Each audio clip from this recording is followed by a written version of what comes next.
ஸ்ரீ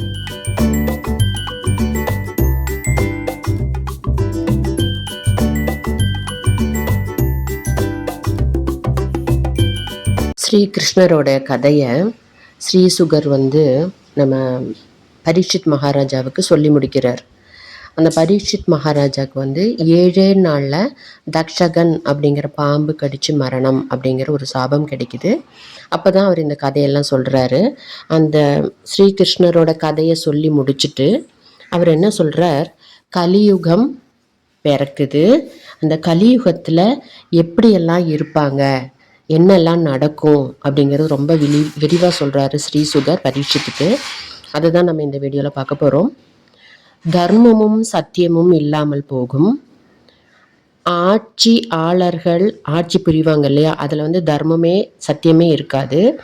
அப்புறம் ஜனங்களுக்கே சொத்து காசு பணம் இதை சேர்க்கறதுல மட்டும்தான் கவனமும் சந்தோஷமும் இருக்கும். ஒரு வியாபாரத்தில் தர்மமே இருக்காது, ஒரு நியாயப்படி பிஸ்னஸ் நடக்காது. அப்புறம் பூஜை, நம்ம தீர்த்த யாத்திரை எல்லாம் பண்ணுறோம் இல்லைங்களா, அந்த பூஜை பண்ணுறதுலையோ அந்த யாத்திரை பண்ணுறதுலையோ உண்மையான பக்தி இருக்காது. ஒரு வேஷத்துக்காக, ஒரு பகட்டுக்காக, மற்றவங்க நம்மளை பார்க்கணுங்கிறதுக்காக மட்டும்தான் அந்த பக்தி இருக்கும், உண்மையான பக்தி இருக்காது.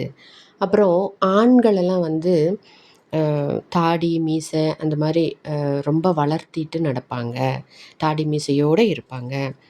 அப்புறம் வீட்டில் எப்போதுமே சண்டை சச்சரவு அப்படி இருந்துக்கிட்டே இருக்கும். மழையோட அளவு குறையும், மழை கரெக்டாக பெய்யாது, பெஞ்சாலும் அதனுடைய அளவு குறையும்.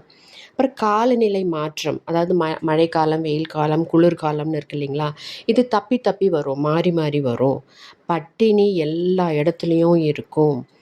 அப்புறம் மனுஷ உடம்பு அப்படியே இளைச்ச மாதிரி இருக்கும், இளைச்சி துரும்பாக போயிடும். வியாதியஸ்தர்கள் ரொம்ப வியாதியினால் அவங்க அவதிப்படுவாங்க. அப்புறம் ஆத்திகவாதம், அதாவது கடவுள் இருக்குதுன்னு நினைக்கிறவங்க ஆத்திகவாதின்னு சொல்லுவாங்க இல்லைங்களா, ஆஸ்திகர்கள்.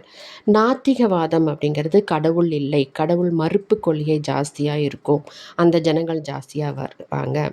தன் பெண் குழந்தைங்களையவே தன்னுடைய பத்தினியாக நினச்சி தவறாக நடக்கிற அந்த நிலைமையும் இருக்கும்.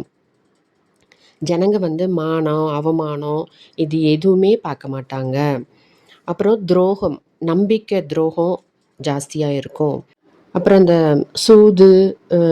சூதாட்டம், இந்த குதிரை ரேஸ், அந்த மாதிரி சூதாட்டங்களில் மனுஷனோட மனசு ஜாஸ்தியாக ஈடுபடும். அப்புறம் எல்லா நீர்நிலைகள்லையும் தண்ணி வற்றும், தண்ணி ரொம்ப கம்மியாயிரும். அப்புறம் இந்த தேவையில்லாத விஷயங்களில், அதாவது இந்த மது மாம்சம் இந்த போதைப் பொருள்கள் மேலே ஜனங்கள் அடிமையாக இருப்பாங்க. பசுமாடு எவ்வளோ ஒரு அமைதியான சாந்தமான ஒரு ஜந்து இல்லைங்களா, ஒரு ஜீவி. ஆனால் அந்த பசுமாடு முட்டும். இது எல்லாமே கலியுகத்தில் நடக்கும் அப்படின்னு ஸ்ரீசுகர் சொல்கிறாரு. அப்போது இந்த பரீட்சித் மகாராஜா கேட்குறார், இந்த கலியுகம் எப்போ தீரும், எப்போ இதெல்லாம் இல்லாமல் போகும் அப்படின்னு கேட்குறாரு. அப்போது என்ன சொல்கிறாருன்னா, கண்டிப்பாக பகவான் திருப்பியும் கல்கி அவதாரம் எடுப்பார். விஷ்ணு யசோத்வஜன் அப்படிங்கிறவருக்கு மகனாக கல்கி பிறப்பார். அப்போது அந்த ஹரிநாராயண மூர்த்தி இந்த துஷ்டன்மாரை, இந்த மாதிரி வேலை பண்ணுறவங்க எல்லாமே தண்டனை கொடுத்து திருப்பியும் கிருதயுகம் அப்படிங்கிறது ஸ்டார்ட் ஆகும்.